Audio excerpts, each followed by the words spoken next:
Welcome folks. In this video we are going to look at science paper 1 for the year 2010. Now we have the first question. Figure 1.1 shows part of a micrometer screw gauge, an instrument used to measure a physical quantity. So at least we all have some ideas about a micrometer screw gauge and also what it measures. Then we have question A. What is the reading shown on the micrometer screw gauge? To find the reading, we need to find the sum of the main scale and the vernier scale. So here is what we consider as our main scale. Then this is our vernier scale.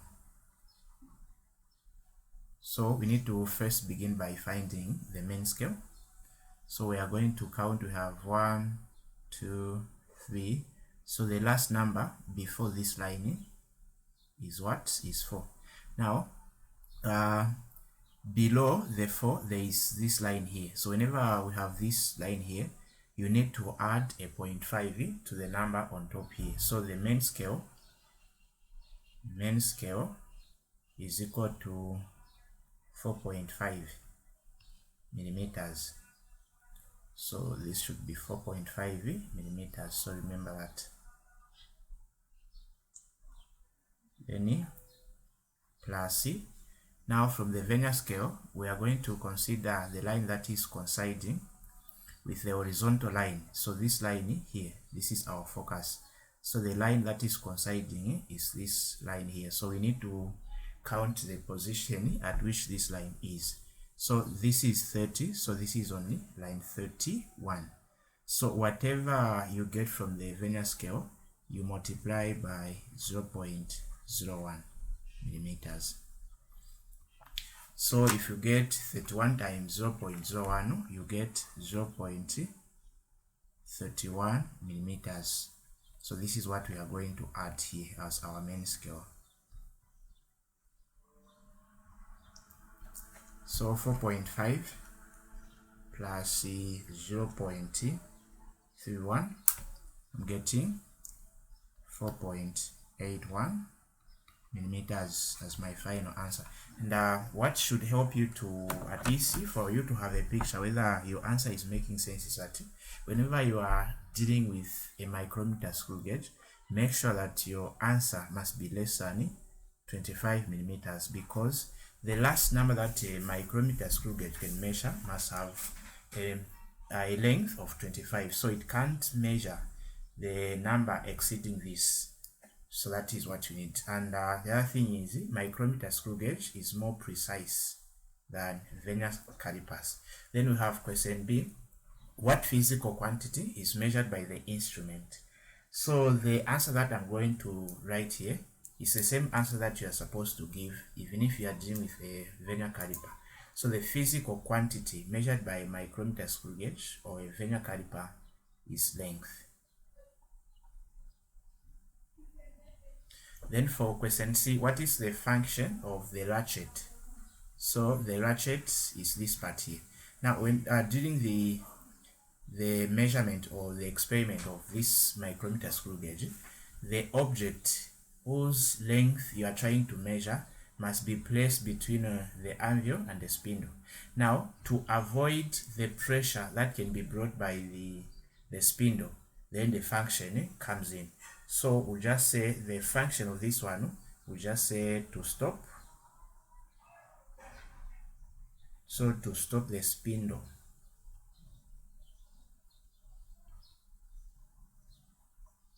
from exerting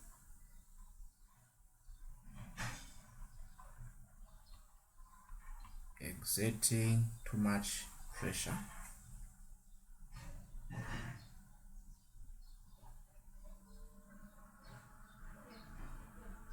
on the object.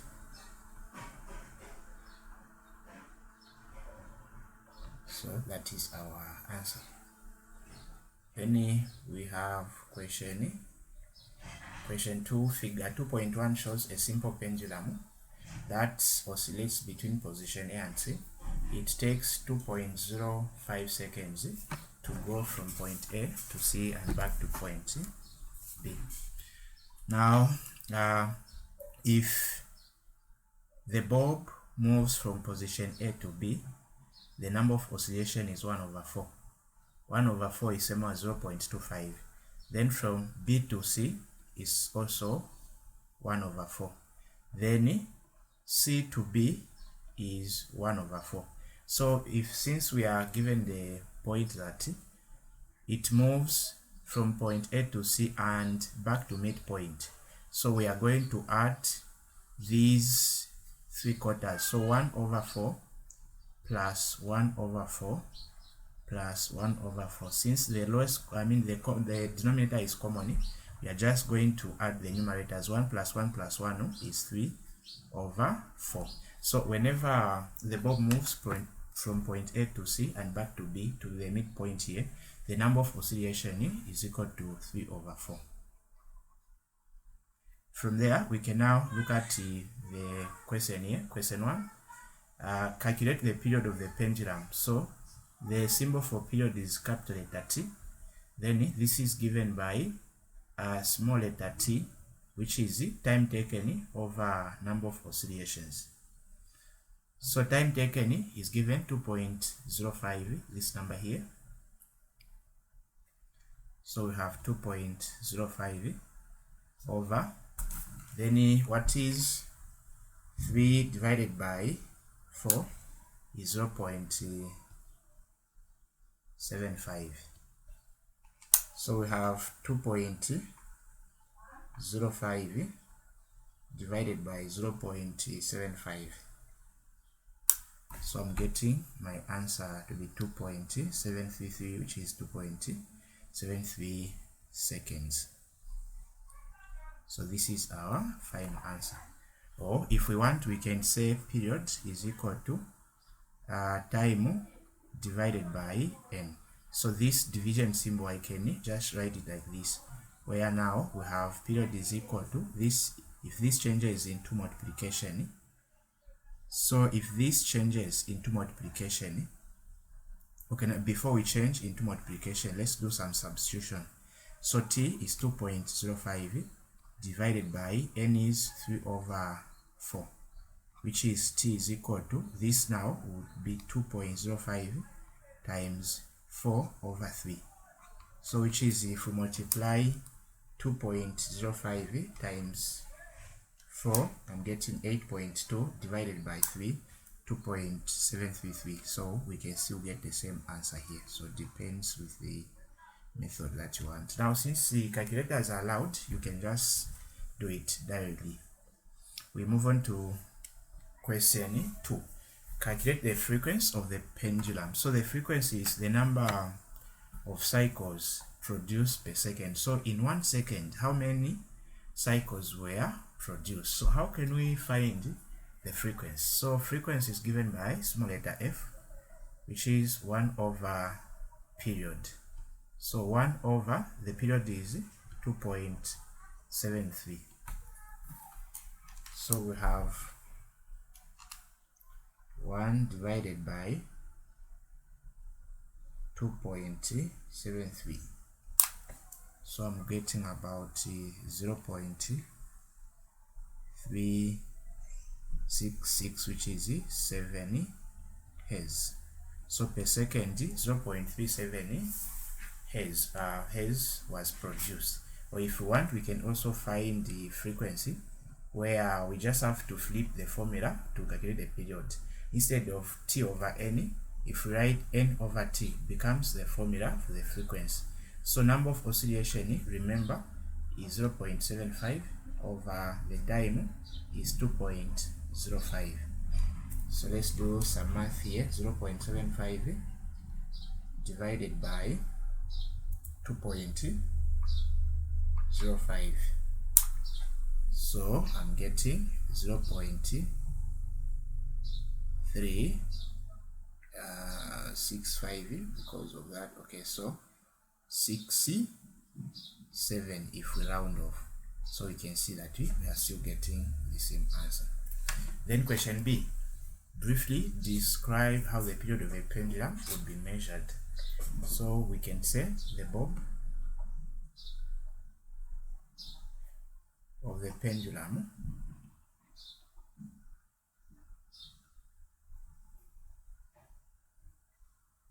is displaced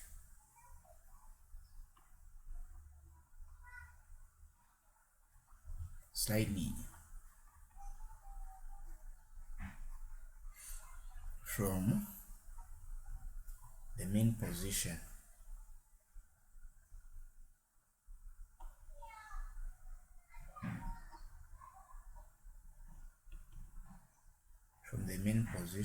and then released.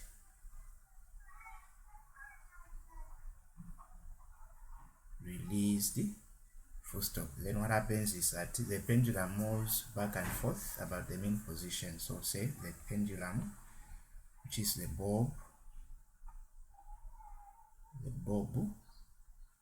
moves back and forth about the main position.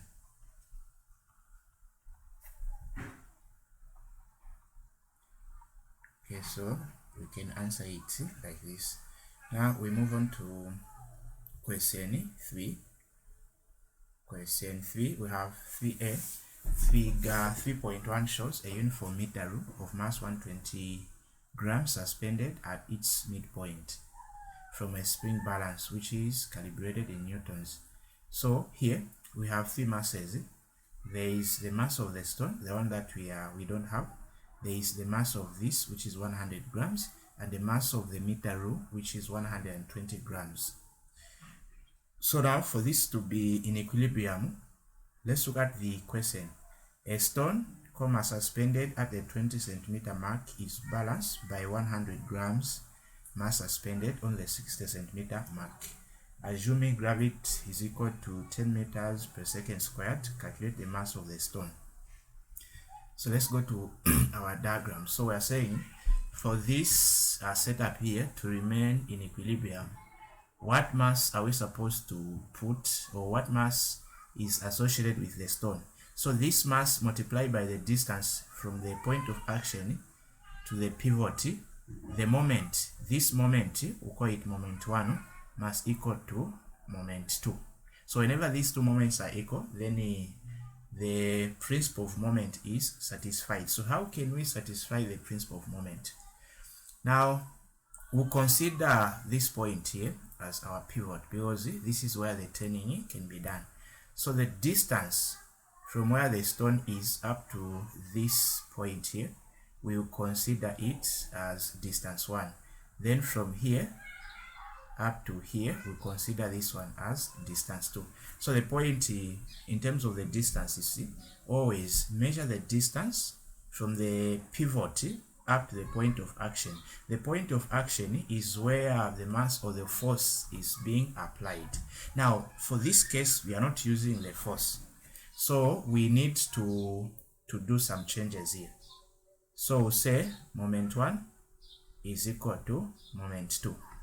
Now we know that moment is equal to force times distance. Instead of using force, we can use mass. So say mass 1 times distance 1 must be equal to mass 2 multiplied by distance 2. Mass 1 is what we are solving for the stone. Distance 1. What is the distance from where the stone is up to the pivot? So from here up to here is 20 centimeters. Then from here up to here is 50 centimeters. So from here up to here must be 30 centimeters. 50 minus 20 is 30. For a problem like this one, no need of even converting the distance. Then what is mass 2? Mass 2 we are given is 100 grams multiplied by distance 2. So the distance from 50 centimeters up to 60 centimeters is 10. So 30 centimeters times m1 will give us 30 centimeters mass 1. Then 100 times 10 is 1000 grams centimeter. we divide by 30 centimeters here, 30 centimeters. So mass 1 is equal to this centimeter will cancel. So 100 divided by 3 will give us, should be 33.333. Let me check. So 100 divided by 3, yes, so this is 33.333 grams. So this is the mass 1, which is, we are saying, if here we have about 33.333. Let's say if we want to find this moment, so if we multiply 33.3333 times 30, I'm getting 1000. Then if you get the distance 2, which is 10 times 100, I'm getting 1000. So now our setup is balanced. We move on to question B. Why does the mass of the meter rule play no part in the calculation in A? So let's go back to this question. So remember, the mass of the meter rule is 120 grams. Now it was suspended at its midpoint. So the key is at its midpoint. So at the midpoint is where the center of mass is. So whenever you place an object on its center of mass, the mass of that particular object will not play in balancing, because if we are to remove the stone and that 100 grams, then the meter rule will balance on its own. So an object is always balanced whenever it is placed on its center of mass. So this mass of 120 grams did not play the part because it was balanced. So say because the meter rule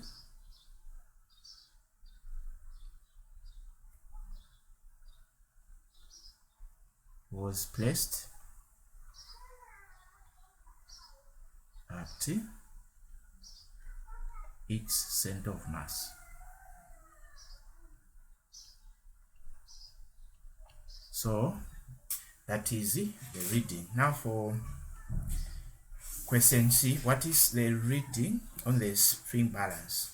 So what does the spring balance measure? It measures weight. So if we go back to our diagram, we have three masses. There is 120 grams for the meter rule. There is this 100 grams and 33.3 grams. So the spring balance will not only measure the mass of the weight of the meter rule. This will also measure the weight of this 100 grams and also the stone. Now this should be added together. So for us to find the force on the spring balances, we are going to add all three masses.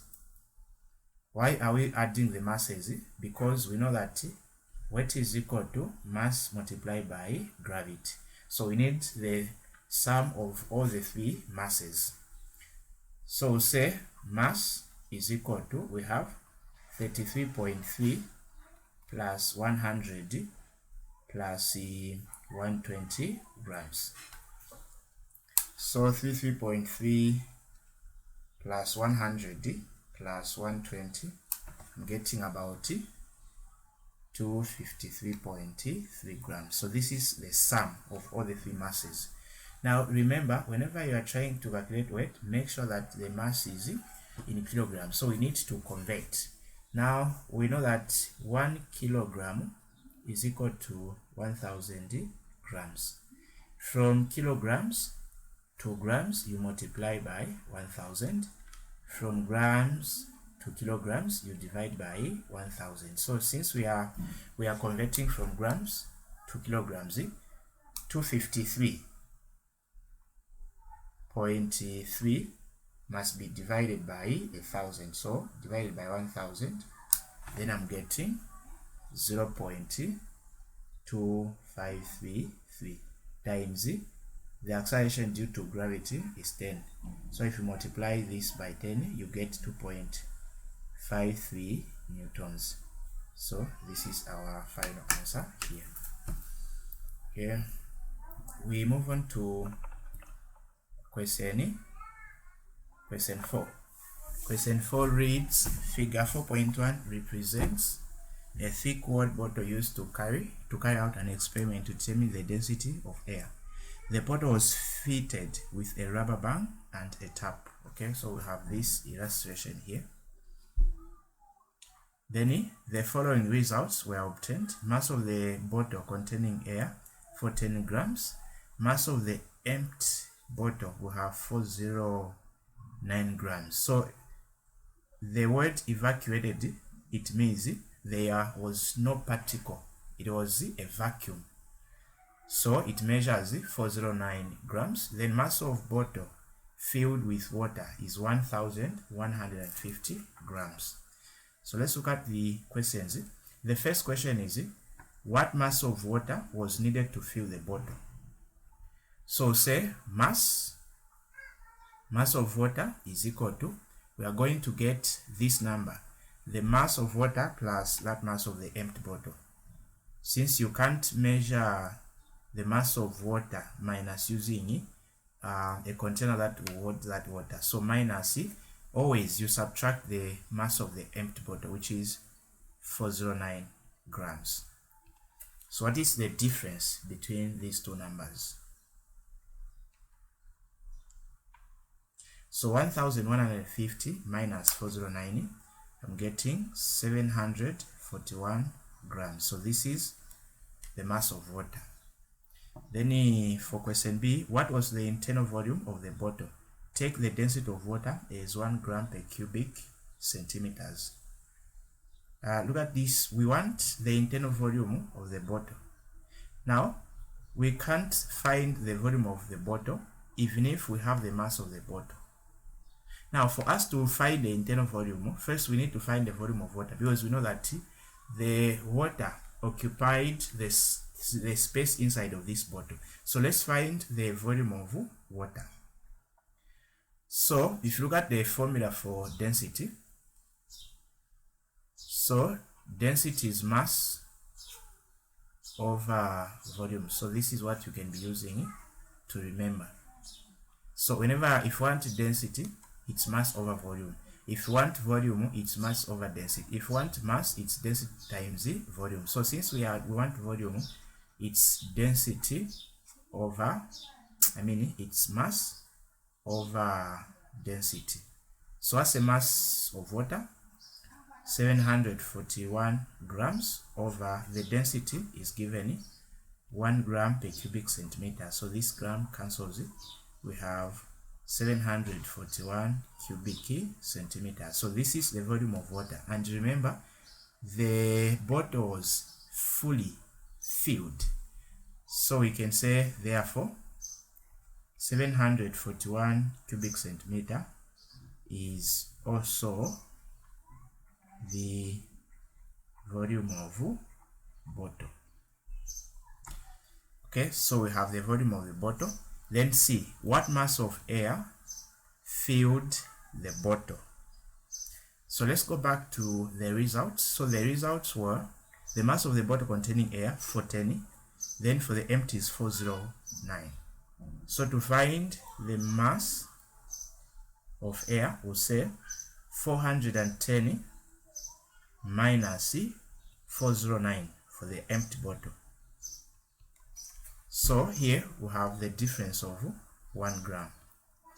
And it's making sense because air is less denser than water.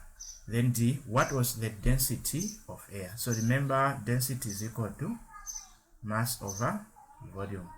So the mass of air is 1 gram over the volume. The volume of air, we use the volume of the bottle since that was the same space. So over 741 cubic centimeters. So 1 divided by 741. So I'm getting about 1.349 times 10 to the power -3 grams per cubic centimeters. Okay, we move on to question 5. So question 5, figure 5.1 shows the path taken by a ball thrown vertically up into the air. So it was thrown at this point, it moves. Now whenever an object moves against gravity, the speed would decrease until it reaches at a point where it stops. So at this point, this is the point where the ball stopped moving. Then after a short period of time, the same ball will start moving down due to the force of gravity. Then remember, at this point, the velocity is 0. Whenever the velocity is 0, the acceleration is also 0. Then the force is also 0. So at this point, which is the highest point, everything is 0. So we can summarize by saying that a ball reached the point where it rested for a short period of time, then it started moving downward. Now let's have the first question. State at which positions A, B, C, or D the ball travels the fastest. So it is point D, when it was moving toward gravity, because here it was moving against gravity, so the speed was reducing until it rested. So say because it was moving toward gravity, as a result the speed was increasing until it reached the terminal velocity, but let's not reach to that position. Now B, wind is a renewable source of energy. Okay, the windmill is used for electrical generation and to pump water. Question 1, what is meant by renewable source of energy? So this one is just a type of energy that can be replaced. So say this is type of energy that can be replaced. Then state one disadvantage of depending on wind energy. So we can say number 1, wind is seasonal, it changes. Sometimes you may have wind, sometimes. So in a situation where the blowing of wind is slow, then the electricity also will be slow. Sometimes it will not be available. So that's a disadvantage. Then Roman number 3, give an example of a non-renewable. So here we have coal is an example, fuel is an example, uranium. These are examples. Okay, so we have question 6. Figure 6.1 shows a cooler box used to keep food. So at least we all have ideas, and we all have at least seen what a cooler box is. So a cooler box is where you put the icy or maybe drinks to keep it for a longer period of time. So this one works as a fridge. Now the only difference, the fridge is connected to electricity, but this one just have some parts that works or that makes it to work in a similar way as a refrigerator. So we have the lid made of polyethylene. So if you look at the whole material, it's all about polyethylene. So that's our focus, polyethylene. Then even polystyrene here. Then we have polyethylene and white. So the functioning of this cooler box is all depends on polyethylene and the color. So describe how the cooler box keeps food cool for a longer period. So number 1 will say the cooler box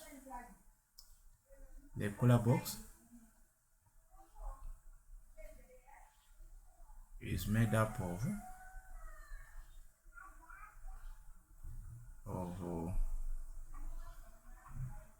polyethylene,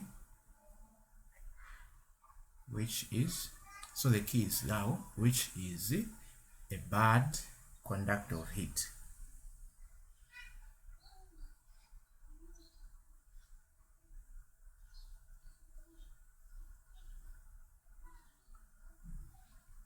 So because it is the byproduct of heat, so this reduces heat loss. Then the white color also helps.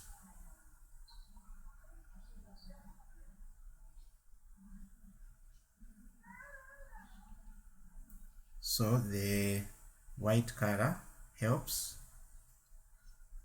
by reflecting heat back. We just say by reflecting heat. So these are what we can look at here. Then we have question B. With the head of a labeled diagram, describe an experiment to determine the lower fixed point of a thermometer. So what is the lower fixed point of a thermometer? So this is just the temperature of the ice. Now, we are not talking of any ice, but the ice that we are looking at here is the ice made up of pure water.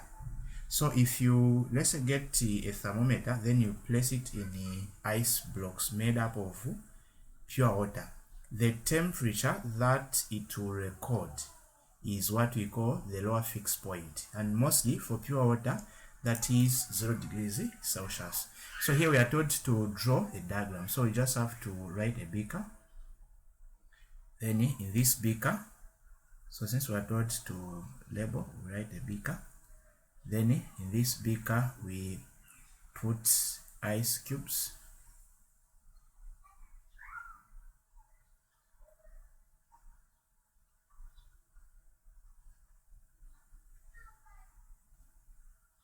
So we say ice of pure water.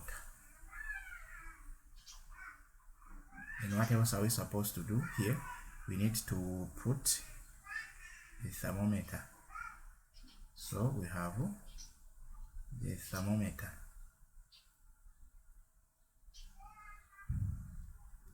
Then inside here, we know we need to have the liquid. Depends on the thermometer that you are looking at. So if the reading is somewhere here, we can say lower fixed point.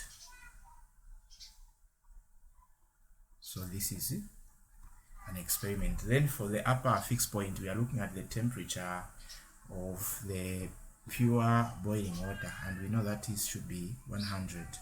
So here we'll say take the ice cubes of the pure water and place it in the beaker. Then number 2, place the thermometer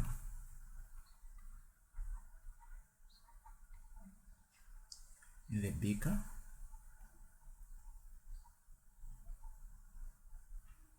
Containing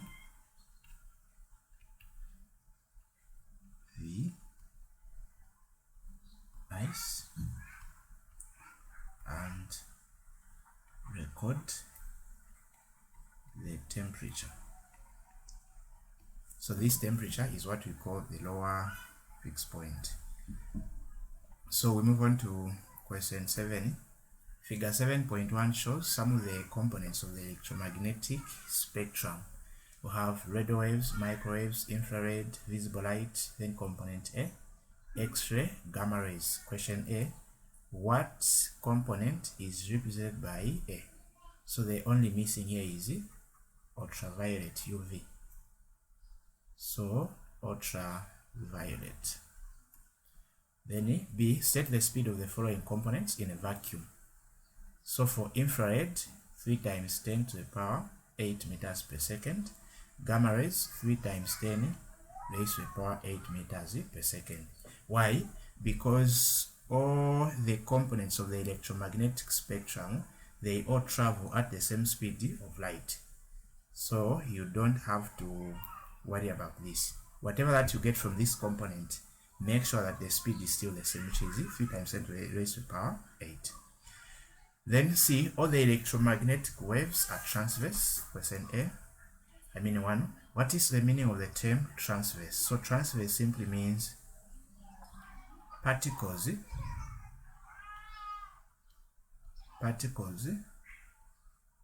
traveling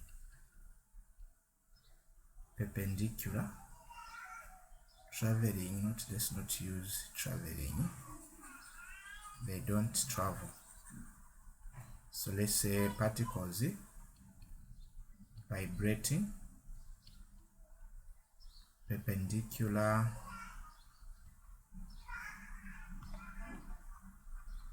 to the direction of the wave.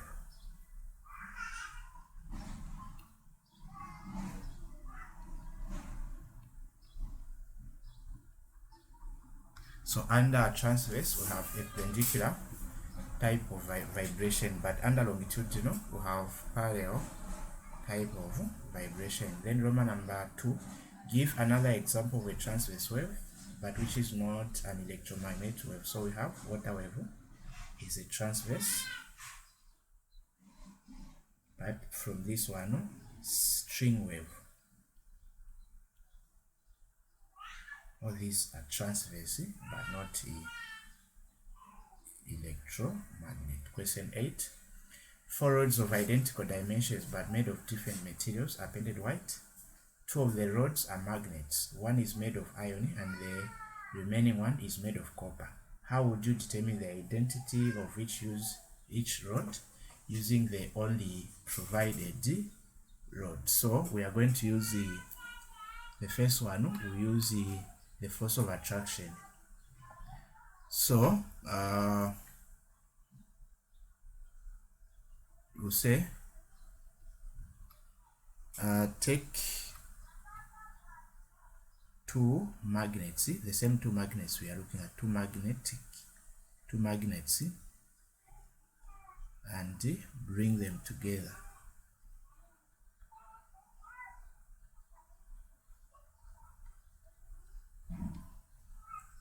If they repel,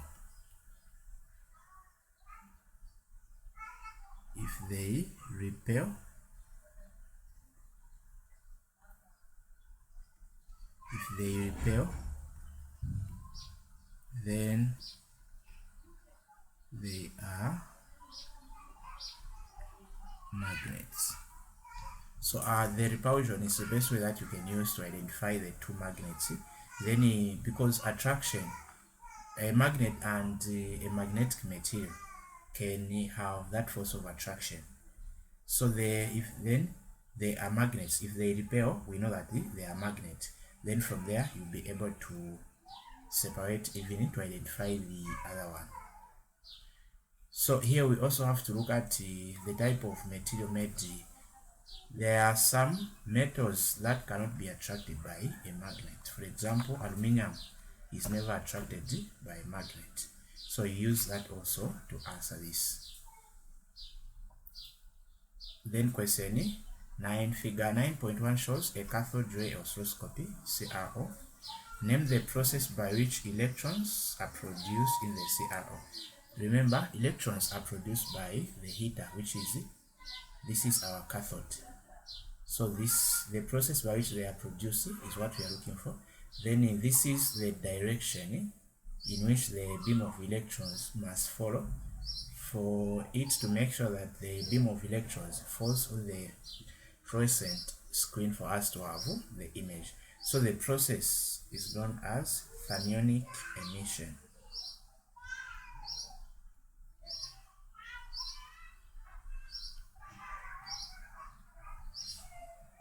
Then why is the potential difference between the cathode ray and the anode made very high? So we can say to accelerates the speed of the beam of electrons.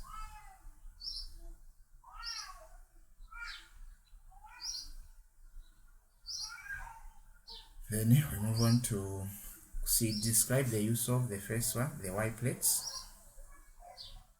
So the Y plates, see, make sure that the electrons do not move up or down. So say to control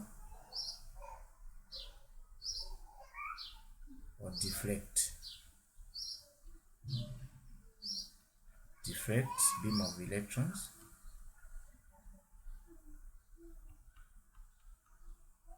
So up or down you can just use it, beam of electrons vertically. Then X plates to control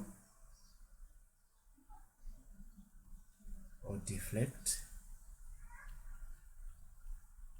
beam of electron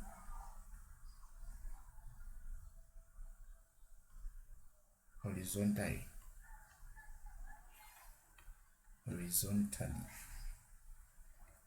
Then the last question, explain why the CRO should be evacuated. So evacuated, it means apart from the electrons, we have to make sure that no other particles should be found inside here. So why should we make sure that there is no other particles apart from electrons? So to just prevent the collisions, because we know that the electrons are very small. So if provided they bump or collide with any other particle, then we are not going to have the observation. So we can say to prevent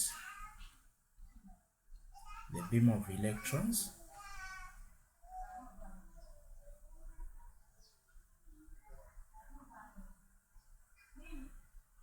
from